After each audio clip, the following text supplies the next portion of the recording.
Hey, welcome back to the Nets. Unbiased views, they are fast, they are furious. Topic to be covered today, a deeper dive into the Australia versus India test match. And I know there are other test matches that are happening as well, but when India is playing, I would rather cover India. Before I go anywhere, please do hit the like button, hit the subscribe button. That would help me a lot. Coming back to the second test, sorry, Melbourne.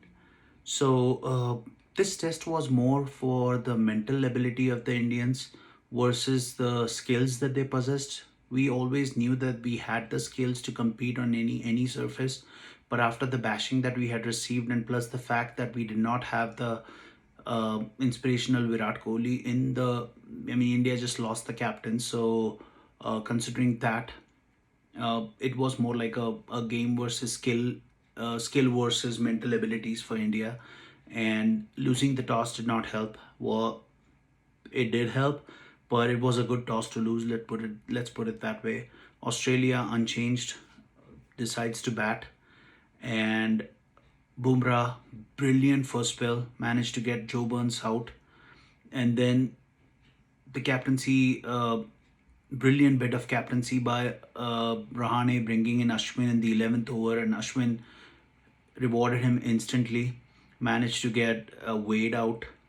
He managed to get Smith out in the next over. And Smith, I think something is the way Smith plays is, and maybe I could be wrong, but the way Smith plays is Smith likes to feel the ball on the bat to make himself feel comfortable. And I think that is being exploited by the Indians. They're trying to bowl him on the stumps or just on the middle and keeping a leg slip. And this has happened on two occasions now. So I don't really think that this is just a coincidence. Something has been worked out there.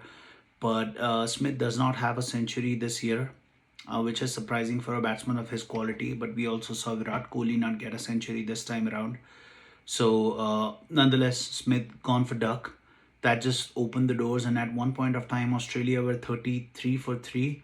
And then they had a slight bit of a partnership, Labuschagne and Travis Head. And Bumrah comes in, takes away Head, and then comes in Siraj. And Siraj for me is been probably the best bowler yesterday. And I know that Ashwin got wickets and Bumrah got wickets, but Siraj for me was a find. And just the way I say that because of the well-directed bouncer that hit Labuschagne in the head. And the second and the biggest thing was the way he set Cameron Green up. The ball goes out for 2 overs straight, and then he just puts one in that jabs in massively and gets him LBW. And that for me is shows me that he's a thinking bowler. He is not trying to get wickets of every ball, and he set the ball up. And like Shane once said, this guy is here to stay. After that, we also had Jadeja, who was trying to get the bowlers in. But with Jadeja, we know that he can contribute anywhere. And like again, Shane Warne had mentioned, he is the rock star of this Indian team. He managed to get a brilliant catch to get Wade out. And there was just a different tempo to this Indian fielding.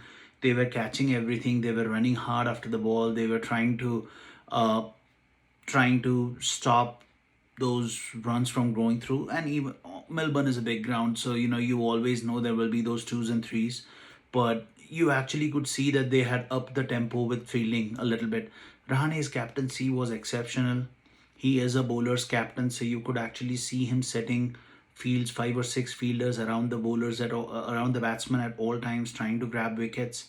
And it was just beautiful to see the entire team come together. Players, we could see Ashwin being animated, Ashwin trying to have that pep talk in the middle. We could see Bumrah going in and talking to Siraj. We also saw Pant being vocal behind the stumps. There was a time when KL Rahul, who was actually a 12th man, was coming in and talking to the bowlers as well. So this is what is brilliant about a team that just loses their hero, and everybody wants to put their hands up and step in and make a little bit up for whatever is missing. Batting wise, we lost Mayank early, and again, a little bit of a mention of the umpiring.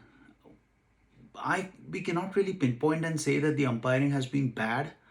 It's just that all the 50-50 decisions have gone Australia's way, which is something that probably we will have to keep track of. And like Shane Warne mentions, if a batsman gets dropped for a poor performance, why, or a bowler gets dropped for a poor performance, why shouldn't an umpire get dropped? But oh well, I hope ICC is watching. Uh, then we had a mid-match on the lunch. They had a small bit of a tribute to Dean Jones, Professor Dino. His family was there, and Alan Border made a little speech, and they gave a little trophy for Dean Jones' contribution to Australian cricket and to world cricket. He was an amazing Professor Dino, as they said. He was loved all over Asia. So uh, may him rest in peace. Um, After that, Australia coming into bowl, and Stark was swinging it. Stark was bringing the ball in. Stark was pinpoint accurate, and Mayank couldn't survive the first over, which kind of put that little bit of a fear in your head, saying, "Okay, are we seeing the same thing happen again?" But then Shubman Gill puts his hands up, starts taking the attack back to the bowlers. The pick of the shot must have been the hook shot that he put over mid wicket. It was absolutely calm, calculated, and you could see Shubman Gill and realize, okay, here's another kid who has a cool head on his shoulders. It was amazing to watch him do that. Really, really nice to see somebody put his hands up like that. So, all in all, I think India won two sessions. One of them would have been 50-50, but much of the game, as we know, Australia and Melbourne, they are the best to bat on day two and day three. And I hope that happens. I hope India manages to at least get a 150 to 200 run lead with the score at less than 200 right now. And we have already knocked off 35 of those. So I hope Shubman Gill tries to grab this opportunity with both hands. And we have the batting lineup. We have batting till I think number 7. So we do have the force to actually put up a substantial total. All they have to do is just stick out the first few overs, and if you can stay in this pitch, it gets easier to bat. So I hope that happens, and hopefully we are able to get over the Aussies. So that's all that I have for today. I will come back again later today. I mean, after the game tomorrow. But wherever you guys are, stay healthy, stay safe, and please do give me a shout out. Please do like the channel. Please do subscribe to it, and let me know how I'm doing.